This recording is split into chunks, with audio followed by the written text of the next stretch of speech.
Uh, Hello, movie lovers, and welcome to the show. With me, I have Alex, and we're going to be doing our Doctor Strange rewatch. But before you do that, what I need you guys to do is go on ahead and go over to Good Pods, go over to Spotify, go over to Apple Podcasts, go over to all those places and rate us, and also tell us what you think of Movie Lovers Unite. Tell us what you think about this review. And Alex is here. We're gonna have a good time doing this rewatch. This is one of my favorite things to do is to do these rewatches before a movie comes out. So let's go on ahead. Let's get on with the show.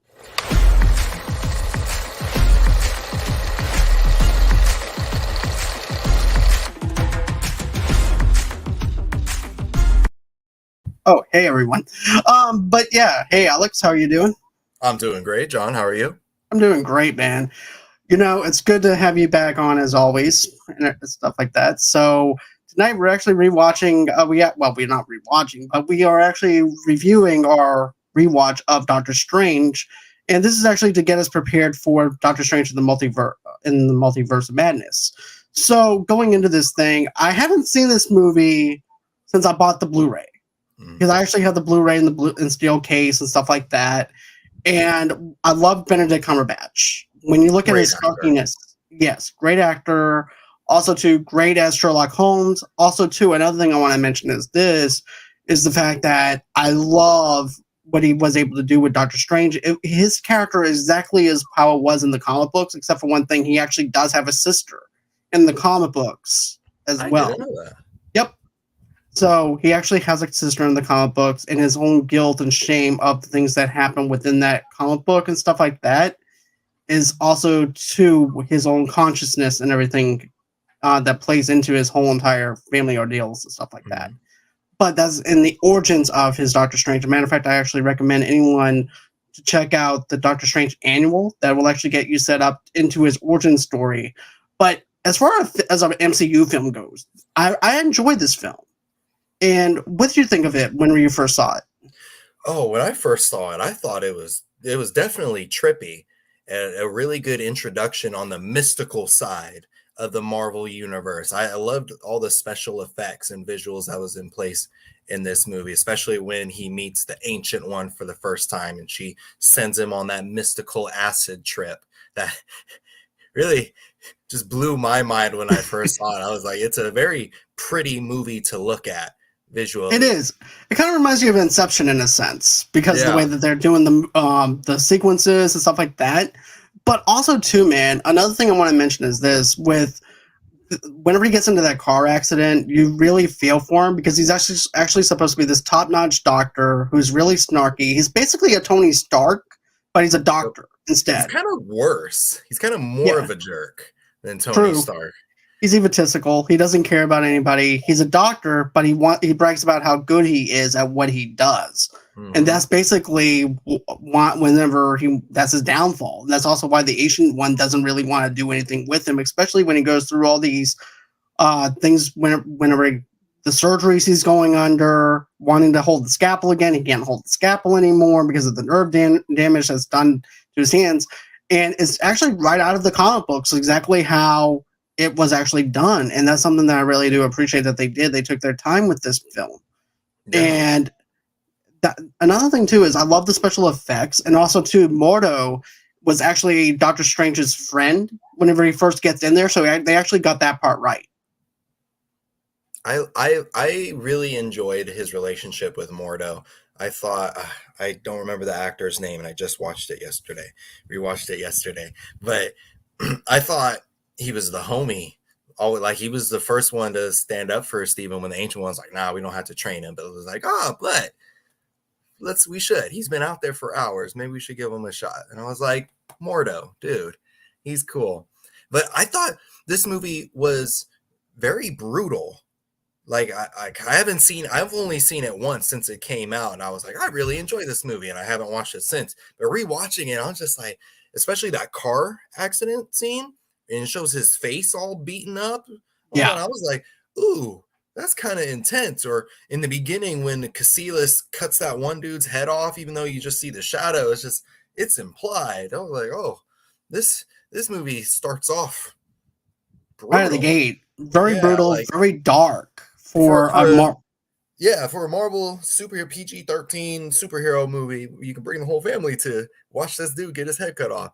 You know, but I liked that little edginess to it, especially with Benedict Cumberbatch performance as Stephen Strange. Like, I loved how arrogant he was. It gave room for character development. It gave room for that growth. You saw the transition of how he goes from super arrogant, like not only wanting to help people if it makes him look good, to towards the end of the movie when he traps himself in that time loop with Dormammu, and he's like, well, if I have to suffer for all eternity just to keep you here and protect everyone else, I will. Like, just to see his character go from the beginning to that was incredible. And I thought Benedict Cumberbatch is Benedict Cumberbatch. Sherlock Holmes, he's amazing.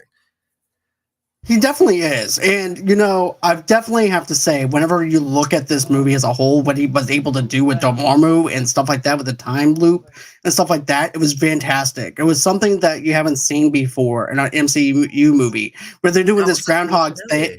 Yeah, where they do this Groundhog's Day kind of bit. Dormammu, I came to bargain. He keeps on killing him over and over again. And then before you know it, Dormammu is actually in his own worst state of mind now because of the fact that's his nightmare of Doctor Strange keep on wanting to make a bargain with him over and over and over again. And, he's like, no, I don't want none of this.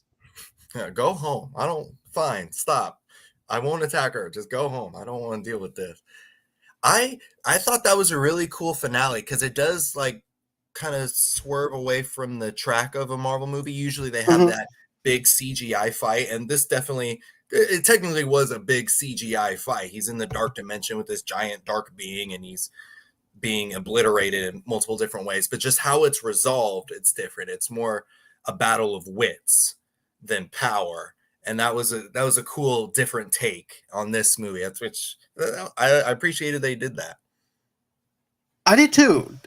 To be honest with you, that's something that I really do appreciate. And also, too, they also mention, too, the multiverse over and over again. They hit you with it, and you don't even realize they're hitting you with it. It's like, okay, that's cool. We get it. There's other realms. We saw that in Ant-Man. We saw that in this. And then we're like, okay, it's the multiverse. He's not going to touch that, supposedly. But then we wind up finding out, hey, look, when Peter comes and visits him in No Way Home, okay, so we are going to touch on the multiverse after all. And I like how they explain the rules of the multiverse, about how you're not supposed to use the multiverse for your own intentions and everything because of how dark it is. And then what does Doctor Strange do? He winds up using the multiverse, but he doesn't do it in the intentions that you think he's going to do it in. His intentions are good, because if it was his douchebag ways of doing things, right, he wouldn't have helped Peter the way he did. Because that's what I got. That's the vibe that I got from him in No Way Home. Yeah. He was doing it for a good reason, but I just loved how this movie, like, at the time I didn't realize it because I was so focused on the Infinity War saga, with the Infinity Gauntlet. But even then, they were setting up. I don't know if that was the plan, but it was like, hey, just in case, we're gonna set up for the multiverse too. Just little tidbits here and there, even with Baron Mordo's character. Like like the thing that he says in the movie, like, you always have to pay your due. Like he says somewhat the same thing in the trailer. Like, hey, you got to face the consequences. Right. There's consequences for your actions. Hopefully, he also brings up the no more too many sorcerer type of thing. But I just like, even in this movie, it sets up for years ahead, and that was just so cool. And that's one of the reasons why I love the MCU so much. It's just the long storytelling. And that's all I really need for you to set up something. Just throw me a little nugget here and there throughout the movie, and that's good. That's all I need to be honest with you, man. Because here's the thing. Yes, that Infinity Stone stuff was the main focus because of the fact that we're going to be faced with a big bad known as Thanos. That was our main focus. So basically, when they said, "Oh, a multiverse," we're like, "Okay, that's cool. Okay." So yeah, you have the time stone and everything. So that goes in with the Infinity Stone. So we're not thinking of the fact that this is going to set up for this one. We're thinking only in the present. We're not thinking of the future. So that's something that I really liked about it, was on how they actually give us little small nuggets, like you mentioned, And then also, like you said, the brutality of the car accident was a big thing. Then you also have the other big scene whenever they do the mirror scene, when, of course, you wind up seeing the Ancient One, when they wind up kicking the Ancient One out of the mirror realm, and then she falls down into the streets, and Yeah. I'm like, I was like, ooh. oh, the cape is going to catch her or something. It's going to like slow her descent. And just, nope. That was Sidewalk. Sidewalk got her. And you don't realize how brutal that scene is until you actually view it. Don't get me wrong, in the theater and everything, I remembered it, but I don't remember it being that brutal up until I did this rewatch. It was a hefty thump when she hit the ground. Me and my wife were watching it last night. We were both just like, oh, damn. Yeah, that was rough. Yeah, that's a wrap for the Ancient One. But get this, though. Even in the comic books, they don't really kill off the Ancient One the way they did. The Ancient One basically trains Doctor Strange and stuff like that. But then something winds up happening to the Ancient One. I forgot what winds up happening, but then he winds up dying. He just pieces out. He's like, all right. Right. He winds up dying, and then next thing you know it, Doctor Strange is the Sorcerer Supreme, and then of course Mordo and him have their beef between each other because of the fact that he's actually the Sorcerer Supreme. It's basically Mordo is basically the jealous child and everything too. Because, it looked like everything was setting up for Mordo to be the one to get everything. Also, too, Mordo was actually the one who was going to kill the Ancient One in the comic books when Doctor Strange came around. I do know that. That was something, yeah. Baron Mordo. That's one thing I didn't like about this movie. They didn't refer to him as Baron Mordo. I kept waiting. I'm like, all right, I don't want Mordo. I want Baron Mordo. He has the title. I don't know if he's royalty, but he should have that title. Maybe in the sequel. Maybe he'll have it in. That's what I'm thinking. This is Baron Mordo. I'm like, that's such a cool name. That's why I named my dog. That's why I named my dog Baron. Though it's a different Baron, but it still sounds cool. Still the same concept. I'll allow it. But another thing too that I liked though was, remember the part where basically Doctor Strange is also fighting inside the house, and of course he winds up going into the hospital because he gets stabbed. And I like how he's still in his wizard outfit. It looked like he was LARPing, and then he's calling for the nurse, Christine. And she goes, "What the hell happened to you?" And then next thing you know, he's up on the operating table, and then his aura winds up leaving him. And I like how at first she's like very freaked out, and then she's like casually just letting it be. Yeah, she was freaked out, but I don't know. If I was performing surgery on someone and their spirit just popped up above me, like, "Hey, don't do that." Like, what? Like, I would, like, her level, she freaked out, but her level of freaked out didn't quite match a realistic level of freaking out. Like, I would have backed away, like, bro, what? I need a full-on, no, do the surgery. Like, I need a full-on explanation first of what's happening right now. It's like, time out. You're here, but you're there, so what's going on with you?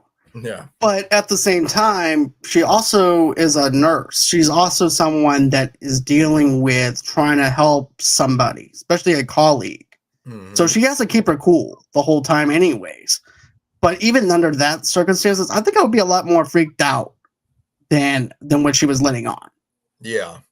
It's like, hey, unless, like, if I'm doing surgery on you, don't appear as a ghost and try to help me without some kind of warning. Like, let me know right before you become a ghost. Like, hey, just so you know, my spirit's going to come out, poke through a hole in reality and start talking to you. So don't trip when that happens. Mentally brace myself for that. Exactly. But no, he wouldn't be Doctor Strange if he wouldn't have done that. To be honest with you, he's always about himself in this show up until the very end. Yeah. You think about it. But this is how good Benedict Cumberbatch is, though, as an actor. And the levels that he can do, the layers that he can do. Because at first he turns out to be a pompous jerk, and then he realizes that, oh, wait, I really do care about the Ancient One. I really care about this realm. This is more than, to me, this is actually more than just having the hands being done now.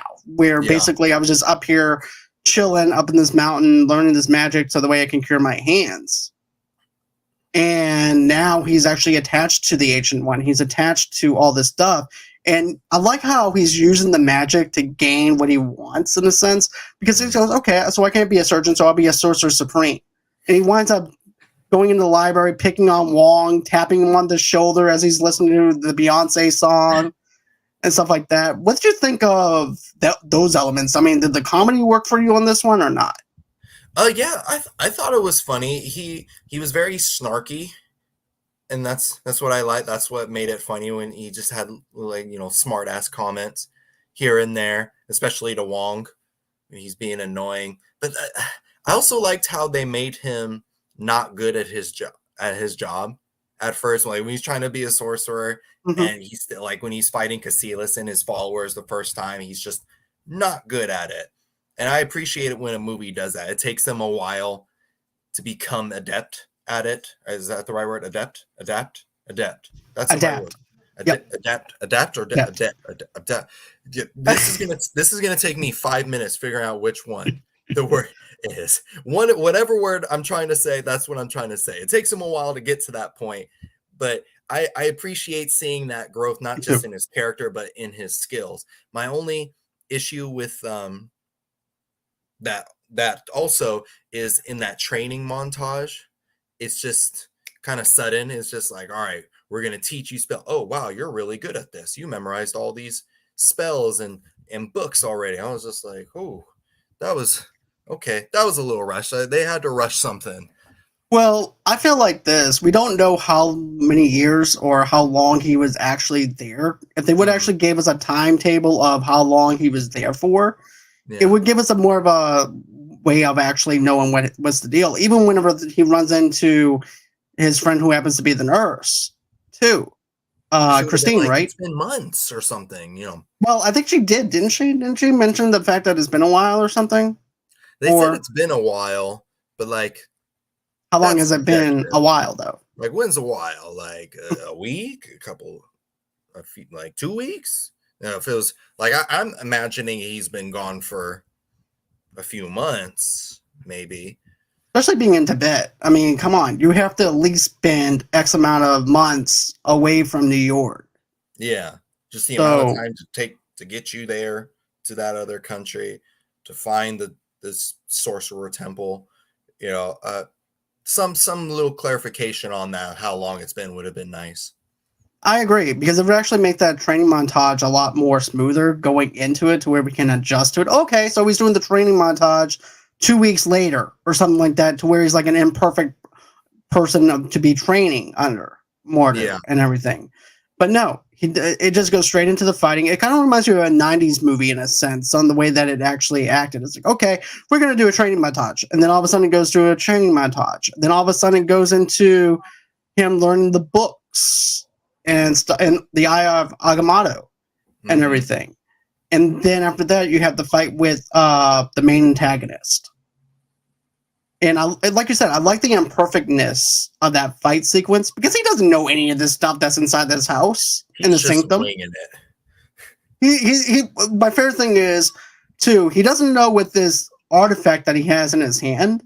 So he was just, and I like how Asilis goes, you know what that is used for? He's like, you don't know how to use that, do you? He just throws it at him.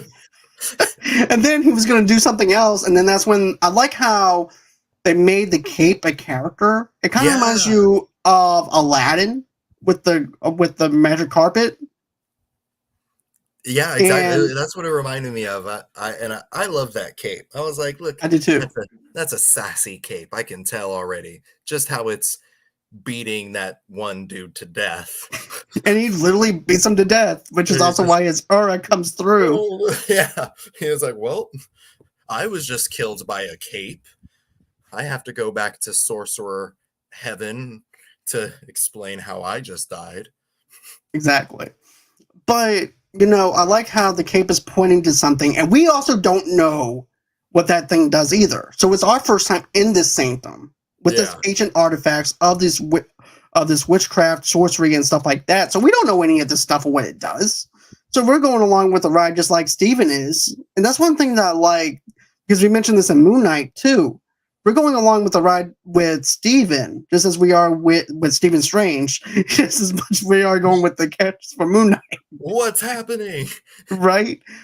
But I like how he goes on ahead, he grabs that thing that is on the wall that the cape is pointing to, then he puts him in this BDSM contraption.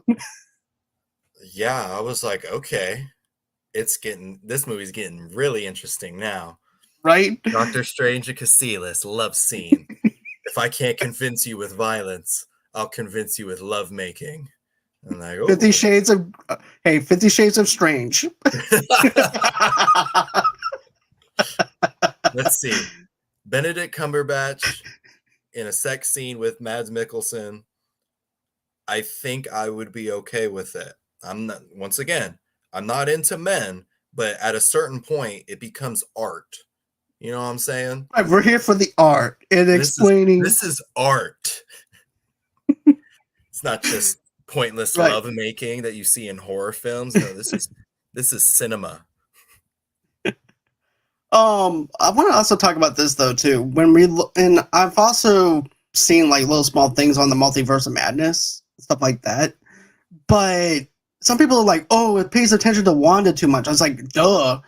Wanda is actually going to be your main focus because of the stuff that happens in House of M, which I believe, now this is me speculating, of the Multiverse of Madness is connected in with House of M, which gets rid of your 90% of mutants. But will they do the reverse though? Because technically mutants don't exist, so what should be Hold like, on. Oh, go. Sorry, go. Okay, so this is, no, man, because let me know what you think of my theory on this, okay? Okay, so we have not been introduced to mutants, right? Right. Like you said. So what if the mutants that we don't know about happens to be the 90% that's going to be inside this universe, and the other half that we didn't see is gone? So the mutants that we're stuck with happens to be the X-Men, happens to be Fantastic Four, happens to be the people that we've been wanting to see. So just because we haven't seen, she just transports them to our world. Well, basically, she goes through so much depression to the point where Doctor Strange has to go in her mind and break her. Like, for instance, in House of M, he actually has to go into her head and be like, "Hey, Wanda, this was your fault. Tony died because of you. Vision died because of you. Peter Parker died." I'm just using examples here from the comics and stuff. Peter died because of you. Everything you've done is because of you, and you need a wake-up call. We're not mad at you, but I'm just letting you know it's all your fault. All your fault. You definitely did this. So that's what basically House of M is. The realization of the fact that you lost somebody that you love and care about to the point where you're going through your own depression. And you build a world that around your own self. And therefore now you're believing in that lie because you're putting yourself out there thinking that Vision is actually alive whenever he's not. And basically we saw that in WandaVision, but I wish they would have actually had a little bit more depth into WandaVision because they could have gotten a lot more darker with it.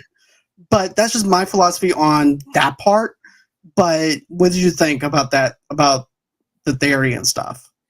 I think that's a good theory. I like the idea of the House of M, this leading to the House of M. But I'm kind of thinking, since mutants aren't really introduced yet, they could still do a House of M, but instead of House of Magnus for Magneto, who else do we know currently that's in the MCU with an M name?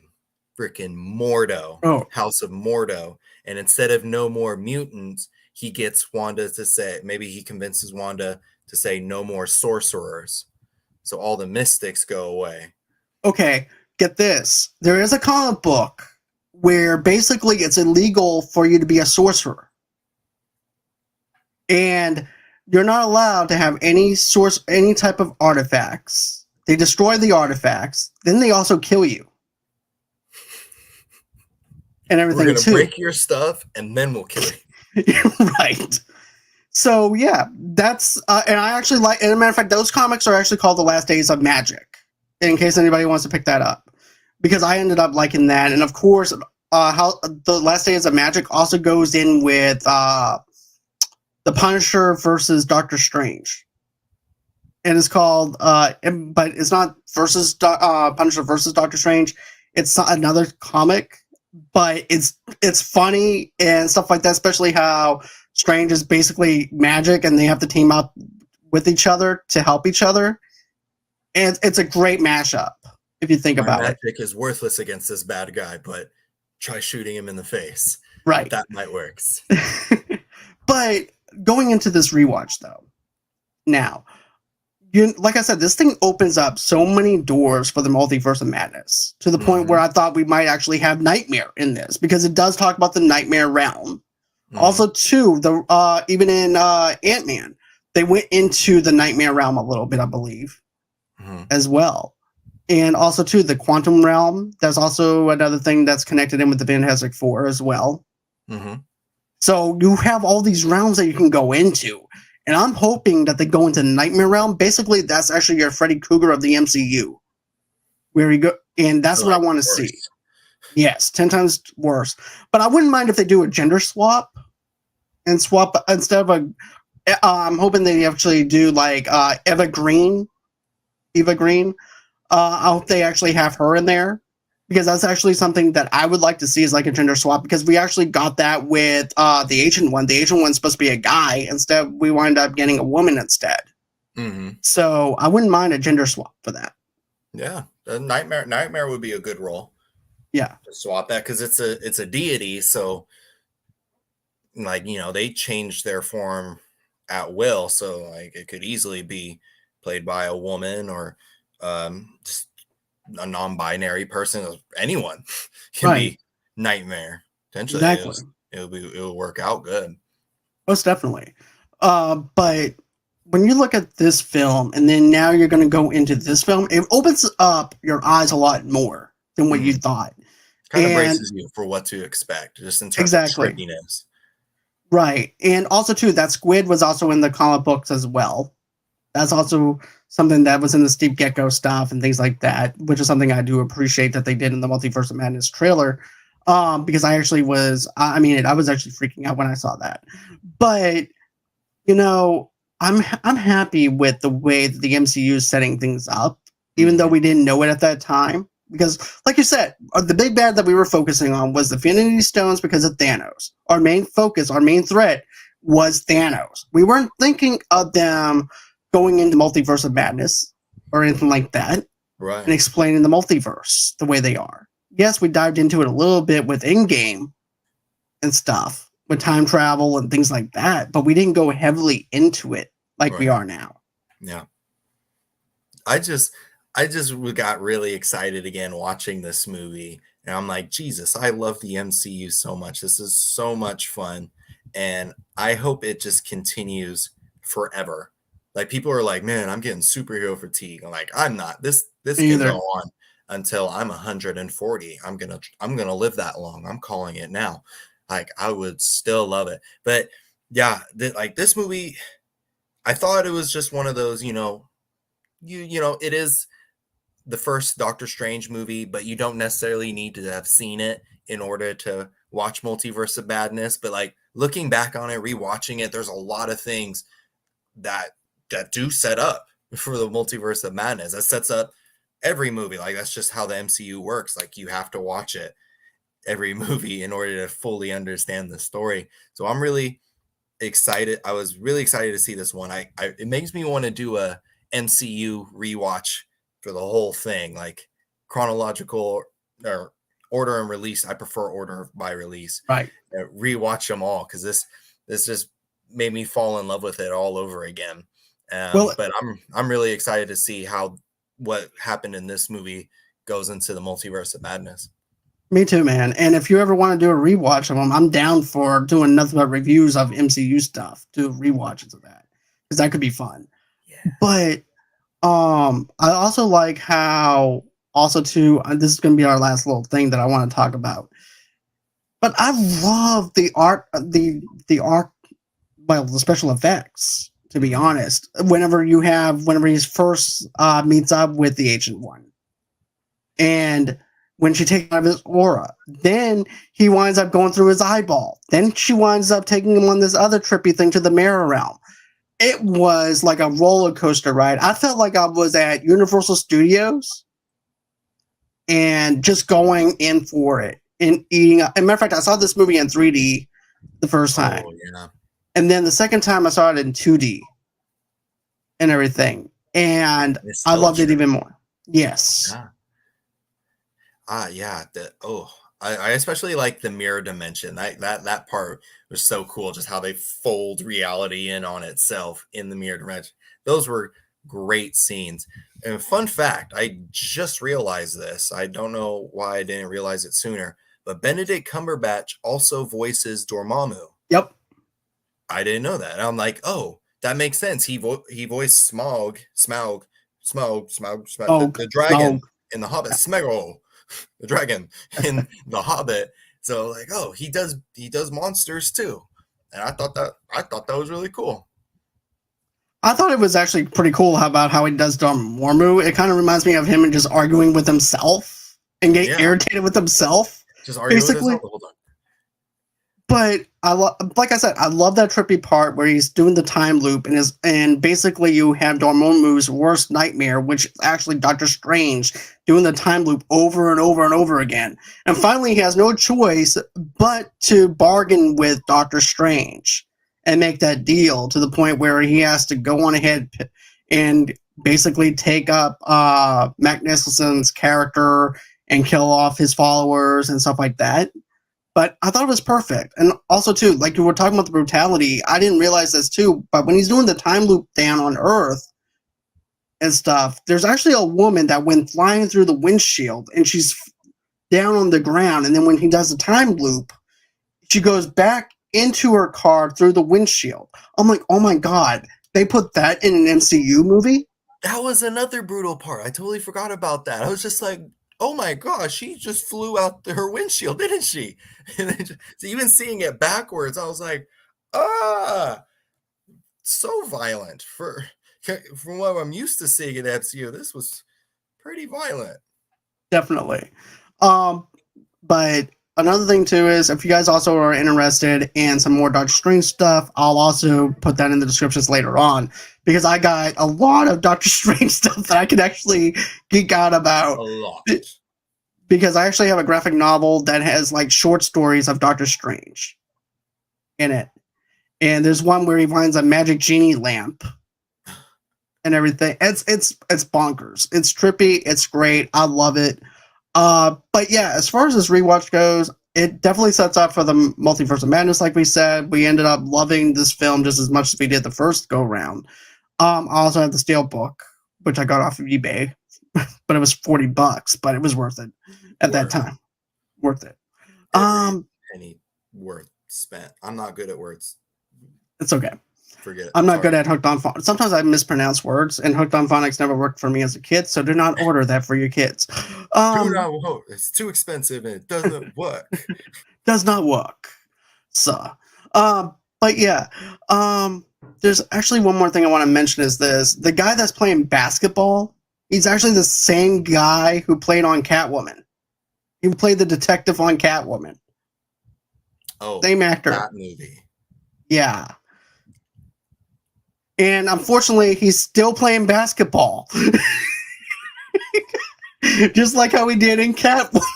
Like, is there anything else that this guy can actually do besides... You look like you're good at basketball. That's going to be your character from now on. Any movie. Basketball player.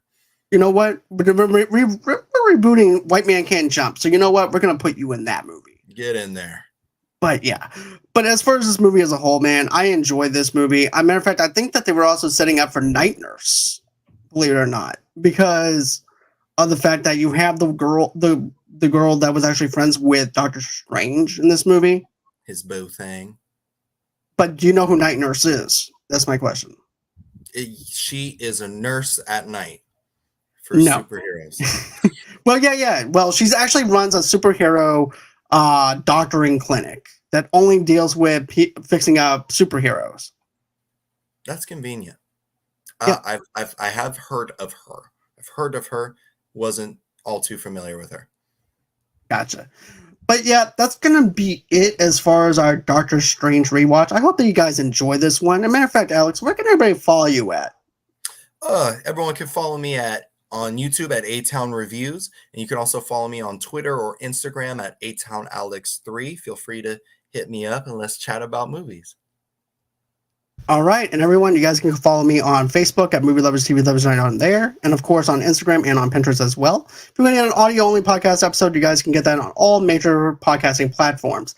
Of course, go on ahead, follow us on Good Pods, follow us on Apple Podcasts, and also on Apple Podcasts as well. Rate us, tell us what you guys think, and then of course, go on ahead, follow me underneath Movie Lovers Unit on Twitter, Movie Lovers Unit 0 on TikTok. And if you want to reach out to me, go on ahead, reach out to me at movieloversunite@gmail.com. If you choose to go on ahead and donate to us, all you have to do is go to buyusacoffee.com/movie lovers, and that's how you can donate $5 to $10 over there. But simply liking, commenting, and subscribing on the bottom right-hand corner, and smashing that little bell in the bottom right-hand corner to allow you guys to know when we have something new coming out. And always, until next time, guys, it's been real. It's been fun. Thank you so much, Alex. I do appreciate you. And always, until next time, guys, bye-bye.